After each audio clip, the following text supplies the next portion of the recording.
Bismillahirrahmanirrahim. Assalamualaikum warahmatullahi wabarakatuh. Perkenalkan, saya Muhammad Ja'far Shadiq, NIM 0542948803, akan menjelaskan tentang pembelajaran di kelas 5MI dengan tema interaksi antara makhluk hidup dan lingkungannya. Mari kita saksikan tayangan berikut ini. Apa itu ekosistem? Ekosistem adalah suatu sistem ekologi yang terbentuk dari hubungan timbal balik antara makhluk hidup dengan lingkungannya, yang berarti bahwa dalam ekosistem, makhluk hidup dan lingkungan fisiknya saling mempengaruhi dan bergantung satu sama lain untuk bertahan hidup. Ekosistem dapat berupa hutan, hujan tropis, padang rumput, terumbu karang, hewan, sungai, danau, atau bahkan sebuah akuarium.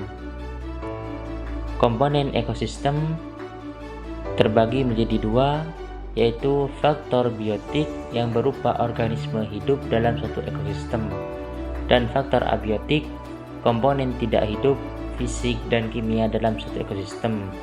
Jadi yang dinamakan ekosistem itu interaksi antara keduanya yang saling mempengaruhi atau saling menguntungkan. Lalu, mengapa interaksi dalam ekosistem itu penting? Pentingnya interaksi dalam ekosistem. Interaksi antara makhluk hidup dan lingkungannya sangat krusial untuk kelangsungan hidup karena membentuk sebuah sistem yang saling bergantung dan mendukung. Jika salah satu komponen terganggu, seluruh sistem akan terpengaruh, yang meliputi beberapa aspek. Yang pertama, aliran energi dan materi. Interaksi memastikan aliran energi dan materi yang berkelanjutan. 2. Pengaturan populasi. Interaksi antara predator dan mangsa membantu mengatur ukuran populasi masing-masing spesies. Ketiga, keanekaragaman hayati. Interaksi yang kompleks dalam ekosistem mendukung keanekaragaman hayati. Spesies yang berbeda beradaptasi dengan lingkungan dan berinteraksi dengan cara yang unik. Keempat, stabilitas ekosistem. Interaksi yang seimbang dalam ekosistem menciptakan stabilitas. Jenis-jenis interaksi dalam ekosistem. Interaksi dalam ekosistem sangat beragam dan kompleks, dipengaruhi oleh kebutuhan nutrisi, tempat tinggal, dan reproduksi. Yang pertama, interaksi antara spesies interspesifik seperti netralisme. Dua spesies hidup berdampingan tanpa saling mempengaruhi. Mutualisme. Dua spesies saling menguntungkan. Contohnya, lebah mendapatkan nektar dari bunga dan sekaligus membantu penyerbukan bunga. 2.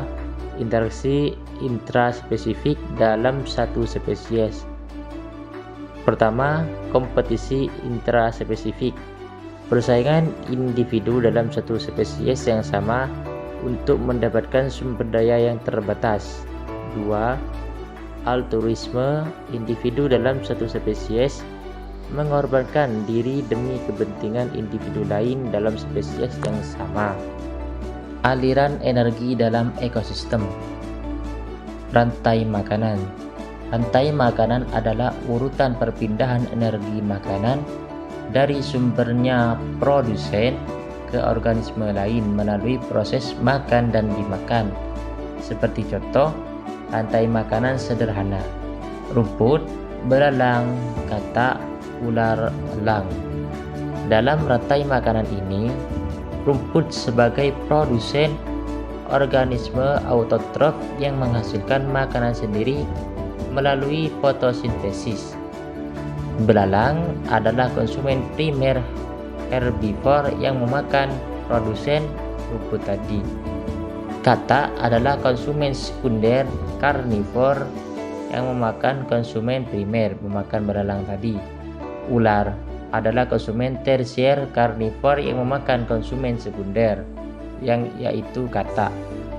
Elang adalah konsumen puncak karnivor yang berada di puncak rantai makanan. Terima kasih. Wassalamualaikum warahmatullahi wabarakatuh.